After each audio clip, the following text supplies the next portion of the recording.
At Restorative Justice, we recognize crime as any harm done to a person and/or community. Restorative justice is a way of viewing, understanding, and responding to those crimes and the effect it has on victims. And our contribution to justice is to promote understanding, accountability, and healing. Welcome to Restorative Justice. My name is offender Gerald Johnson. I'm currently serving a life plus 15-year sentence for second-degree murder, first-degree robbery, and armed criminal action. My name is Timmy Jackson and I work for Restorative Justice. I'm serving a life without the possibility of parole sentence for first-degree murder. I've been incarcerated now for almost 19 years. It's been a roller coaster ride in prison. I've been through a lot of things, fighting, being combative, disobeying direct orders, not giving the care in the world of who I was hurting and who I was taking victims.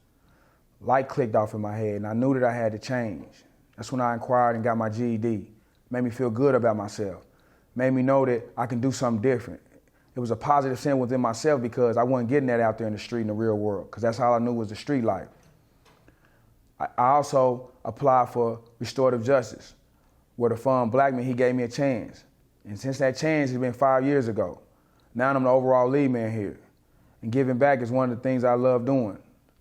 It gives me a way to give back to the community in a positive way.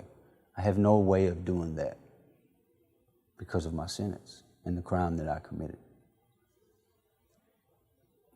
When I do this, it helps me become the better person that I am today, because it keeps me from becoming the monster that I was labeled as. The overall thing that we do here is teach classes. ICVC, which is Impact of Victims Crime class, which we have a panel where families come in and tell their life stories about the ones that they loved ones they lost. You know, I lost loved ones too, but it's nothing like sitting in front of somebody who lost their loved ones and telling it to a group of offenders who that person is sitting in front of you probably thinking we don't give a care in the world, but in reality we do. It's us dealing with ourselves. It's us getting to the meat and the bone, dealing with our fears and things that we've been through in life. I'm working with a group of guys in the sewing room, and what we do is make blankets of one kind or another.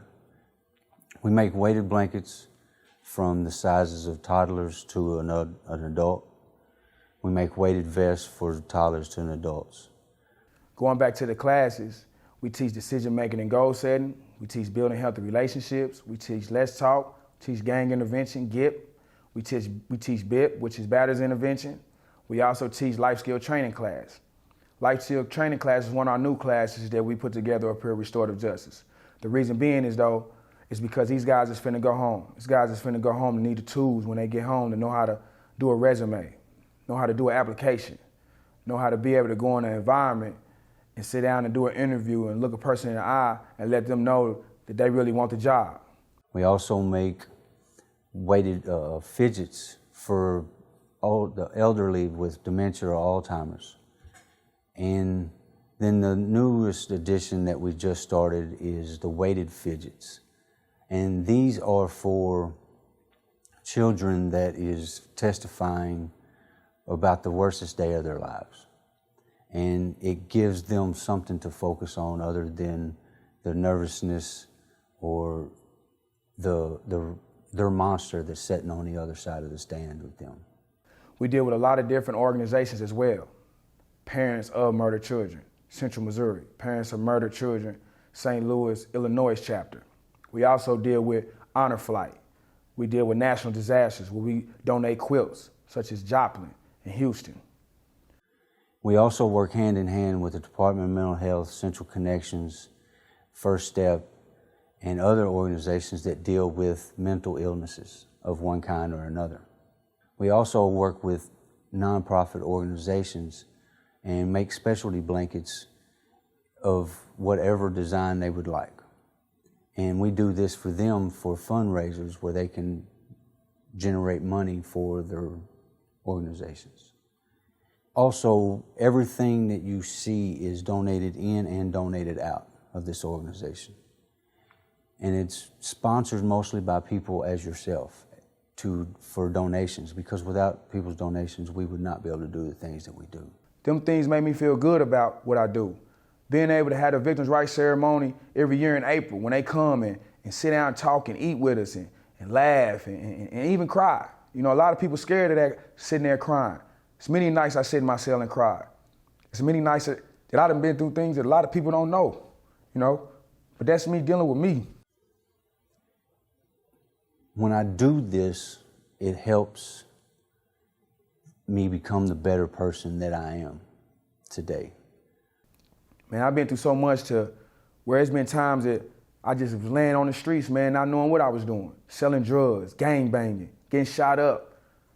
Now I'm in an environment, and even though it's in prison, I'm in an environment where I feel like there's people around me to care. And me saying I feel like that is because it is some nights where I sit on my bunk where I feel like people don't care. But I know for a fact they do. I can actually look myself in the eyes and respect the man that I am today because of the classes and the people that are around and help support me as a family in this organization. Because I got brothers in here to come to me and give me a hug, and I got brothers in here to tell me when I'm doing wrong. I ain't around people that's telling me, Gerald, go get a knife and go stab him. I ain't around people that's telling me, Gerald, come and join this gang. I ain't around those type of people. I don't even associate my type of stuff with that. But I help those that are around those type of people see a different light. Some of these guys come to class because they do want change. They just scared. They don't know how to articulate what they want. They don't know how to sit and tell a person they need help. I was one of those guys, and now I'm not. I'm better now. It keeps me from, like I was saying, becoming that monster and being the man that my daughter and my sons and my mother wanted me to be, and I wanted to be. So now today, because of the classes and the good deeds that I do, I can look myself in the eyes and respect the man that I see. I love what I do here in Restorative Justice. You know, and I'd like to thank y'all for coming and giving me the opportunity to tell y'all a little bit about Restorative Justice. And in the future, I hope y'all understand and see that it's guys in here that change their life around and want to see something better out there. Want to help? Restorative Justice is completely self-sufficient in that we bear no incursion upon taxpayers. Our funding essentially comes through two avenues: offender canteen and sales projects within the Department of Corrections, and graciously through outside supporters, many of whom have come to us through these visitor tours, who then return to their communities and organizations where they hold fabric, thread, button, bead, and Velcro tribes.